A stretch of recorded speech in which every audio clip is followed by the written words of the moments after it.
भारत में डिजिटल क्रांति की रफ्तार भले ही तेज हो, लेकिन एक बड़ी हकीकत अब भी जो है सामने है। देखिए, देश में करोड़ों लोग अभी भी फीचर फोन पर ही निर्भर है। दिलचस्प बात यह है कि इनमें से बड़ी संख्या में लोग जो है स्मार्टफोन की दुनिया में कदम रखना चाहते हैं, लेकिन ऊंची कीमतें उनके रास्ते की जो है सबसे बड़ी रुकावट बनी। रिपोर्ट के मुताबिक भारत में करीब 22 करोड़ फीचर फोन यूजर्स जो हैं स्मार्टफोन में अपग्रेड करना चाहते हैं, मगर सस्ते स्मार्टफोन की कमी और बढ़ती लागत इस बदलाव को जो है धीमा करती हुई नजर आ रही है। प्रवीण सर से समझने की कोशिश करेंगे कि आफ्टर डीटीएच को लेकर हम लोग कहानी चलाते हुए दिख रहे थे सर कि वो बंद होती हुई दिख रही है। लोग जो है अपने फ़ोन को जो है अपग्रेड करना चाह रहे हैं, क्योंकि भाई सबको लगता है कि भाई टीवी भी कौन ही देखे, भाई मोबाइल पर ही सब चीज़ देख लें। तो गरीब तबके के भी आदमी को लग रहा है कि भाई फीचर फोन में कुछ चीज़ें नहीं देख पाते, मनोरंजन का साधन नहीं है या बात नहीं कर पा रहे हैं, दूर परिवार है तो उससे भाई वीडियो कॉलिंग नहीं हो पाती है, लेकिन उनको बड़ी अब मतलब दिक्कत आ रही है, चैलेंजेस उनके पास सामने आ रहा है। 22 करोड़ ये आंकड़ा है सर, कैसे देख रहे हैं सर इस खबर को? नहीं, ये बहुत चौंकाने वाला आंकड़ा है और ये दरअसल आर्थिक स्थितियों की तरफ भी इशारा करता है कि किस तरह से देश का एक बहुत बड़ा तबका जो अभी भी आपका स्मार्टफोन से जिसकी अभी भी दूरी बनी हुई है, वो एक स्मार्टफोन को अफोर्ड नहीं कर पा रहा। देश में जो अफोर्डेबिलिटी का एक सवाल पैदा होता है, उसकी तरफ इशारा करता है। ये सभी 22 करोड़ लोग फीचर फ़ोन पे बेस्ड हैं और जाहिर तौर पर एक स्टेप ऊपर या अपग्रेड करने की जो कोशिश है, उसमें इनके आड़े दरअसल अफोर्डेबिलिटी आ रही है। 4 से 6 हज़ार रुपये का फ़र्क जो बताया जा रहा है कि आपका एक फ़ीचर फ़ोन से एक जो बेसिक बिल्कुल सबसे सस्ता स्मार्टफोन है, उसके बीच में 4 से 6 हज़ार रुपये का गैप है। लेकिन ये खाई अब विशाल और बढ़ती हुई दिखाई दे रही है, क्योंकि पूरी दुनिया में जिस तरह से मेमोरी चिप्स की जो क्राइसिस या सप्लाई के इश्यूज जो नज़र आ रहे हैं, उससे ये फ़र्क बढ़कर 6 से 8 हज़ार रुपये तक यहाँ पे हो सकता है। तो ऐसे में इन लोगों के लिए स्मार्टफोन पर मूव करना, स्विच करना, वो और ज़्यादा मुश्किल भरा यहाँ पे हो सकता है। जी, अगर इसी में तो फीचर फ़ोन और स्मार्टफोन का आप अंतर बता रहे थे सर, अगर 5G स्मार्टफोन लेना है तो वो अंतर और थोड़ा सा गहराता हुआ दिख रहा है सर। वो उसके लिए तो 4 से 6 हज़ार का बोल रहे थे, इसमें कह रहे हैं कि ये अंतर जो है 6 हज़ार से और अधिक जो है वो बढ़कर हो सकता है। लेकिन सर, सरकार की जो प्लानिंग है वो भी हम डिस्कस करना चाहते हैं। सरकार तो कहती है, ज्योतिरादित्य सिंधिया कहते हैं कि स्मार्टफोन की अफोर्डेबिलिटी हम बढ़ाना चाहते हैं, लेकिन वो कैसे होगा सर? जिस समय आप बात कर रहे हैं कि टैरिफ जो है अपने, भले ही वो कंपनियां तो कहती हैं कि भाई हमारा सबसे कम है, अगर वर्ल्ड में देखिए बड़ा कम रखे हुए, लेकिन यहाँ हम जो रोज़मर्रा लोगों से हम लोग बातचीत करते हैं, वीडियोस जो हम लोग बनाकर डालते हैं, उसमें जो कमेंट आता है, लोग तो कहते हैं त्राहिमाम मचा हुआ। 900 रुपये के लिए वो पे कर रहे हैं 84 दिन के लिए। अब तो बात ये भी हो रही है कि किस हिसाब से 28 दिन का रखते हो भैया, किस हिसाब से 84 दिन का रखते हो भैया। महीने की सैलरी हमारी 30-31 दिन की आती है, तुम हमारे से ले लेते हो 84 दिन के। पूरे मामले को भी जोड़ कर थोड़ा कड़ी समझाइए। नहीं, बिल्कुल, जो सरकार या टेलीकॉम मिनिस्टर ज्योतिरादित्य सिंधिया हैं, उनका कहना है कि दुनिया के तमाम मुल्कों में जो लोग हैं, उनका जो स्मार्टफोन का जो खर्चा है, वो उनकी मंथली सैलरी का 30 से 40% है कई मुल्कों में। अब जाहिर तौर पर डेवलप्ड कंट्रीज़ होंगे या ऐसे, तो आप महंगा स्मार्टफोन रख रहे हैं, उसकी कीमत ज़्यादा है।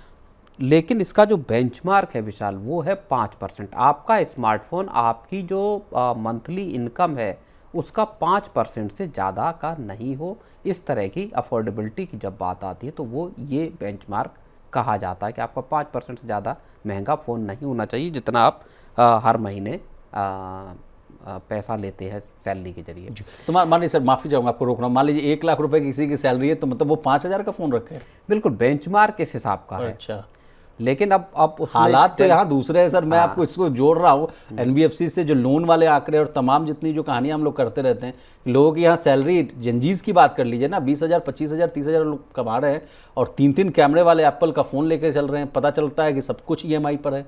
बिल्कुल, तो वो अब एक क्राइसिस भी है कि आपकी जो जेब अलाउ कर रही है, अलाउ नहीं करती, आप उस चीज़ को कर रहे हैं। अगर आपकी सैलरी 2 लाख रुपए और आप 15 लाख की गाड़ी खरीद लें, तो इसमें सरकार का खैर कोई दोष नहीं है। लेकिन अब उसमें जो ज्योतिरादित्य सिंधिया हैं, उनका ये कहना है कि सरकार की कोशिश है कि ये अब जो है पीएलआई की जगह दरअसल अफोर्डेबिलिटी का मार्केट होना चाहिए, जिस तरह सरकार स्मार्टफोन के बाजार में, भारत में मोबाइल फ़ोन मैन्युफैक्चरिंग, उसके लिए PLI की स्कीम लेकर आई, उसका जो दूसरा चरण है वो ये है कि आप एक्सपोर्ट किस तरह से, भारत की जो कंपनियां हैं वो किस तरह से मोबाइल फ़ोन को एक्सपोर्ट करें। और इसमें एक बड़ी कहानी इस बात की भी है कि जो भारत के ब्रांड हैं, घरेलू ब्रांड्स हैं, वो दरअसल PLI का फ़ायदा उठाने या PLI में उनकी सफलता साबित नहीं हो पाई। सबसे ज़्यादा अगर किसी का दिखाई देता है तो वो एप्पल का दिखाई देता है, जिसके बिलियंस ऑफ डॉलर के शिपमेंट सालाना दिखाई दिए। PLI का सबसे बड़ा बेनिफिशियरी एप्पल यहाँ पे दिखाई देती है। तो अब कोशिश यही है कि अफोर्डेबिलिटी लाई जाए, यहाँ सरकार का कहना है, लेकिन ये अफोर्डेबिलिटी यहाँ पे आती हुई दिखाई दे नहीं रही है। क्या सरकार इंसेंटिवाइज कर सकती है आम लोगों, जो 22 करोड़ लोग हैं जिनके पास फीचर फ़ोन है, अपग्रेड करना है उनको, क्या सरकार उनके लिए किसी तरह का इंसेंटिव लेकर आ सकती है ताकि लोग स्मार्टफोन पर स्विच कर सके विचार? जी, एक अंतिम सवाल मैं आपसे पूछना चाहता हूं सर कि मोदी सरकार तो बड़ा पीठ थपथपाती हुई नजर आती है कि देखिए जब हमारी सरकार नहीं थी उस समय इक्का दुक्का जो है, मान लीजिए जो है यहाँ पे मोबाइल मैन्युफैक्चर्स होते थे, अब बनते थे, असेंबल होते थे। अब ये तादाद जो है 100, 150, 1000 के आसपास मान लीजिए पहुँच गई है, मुझे आंकड़े स्पष्ट नहीं है। लेकिन सरकार के सामने जो ये बड़ी चुनौती है चिप शॉर्टेज को लेकर, उसके लिए सरकार क्या कदम उठा रही है सर?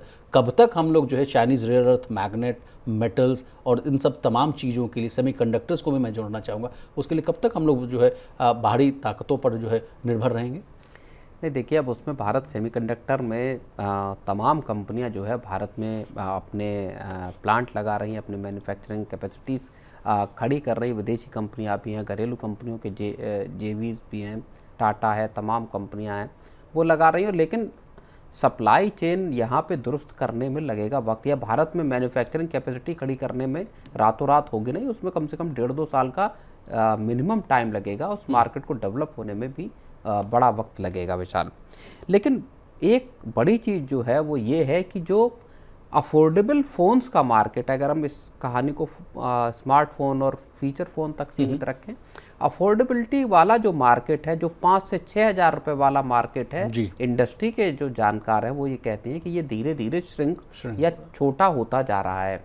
इस सेगमेंट में दरअसल अब फ़ोन नहीं है, और इसीलिए जो आंकड़े हैं वो ये बताते हैं कि आपका जो है केवल 4% जो है फ़ोन जो थे वो अंडर 5000 रुपये थे, यानी 5000 से सस्ते जो फ़ोन थे उनका बाज़ार सिर्फ और सिर्फ 4% का था। 5 से 10,000 रुपये की कीमत वाले जो स्मार्टफोन हैं उनका मार्केट जो है वो लगभग 24% विशाल यहाँ पे था। तो एक मार्केट जो है सस्ते फ़ोन दरअसल मार्केट में विशाल है ही नहीं। 4G भी अगर आप फ़ोन देखेंगे सबसे सस्ता जो है तो वो भी लगभग 5,500 से ऊपर का है, 5,800 रुपये के लगभग का है।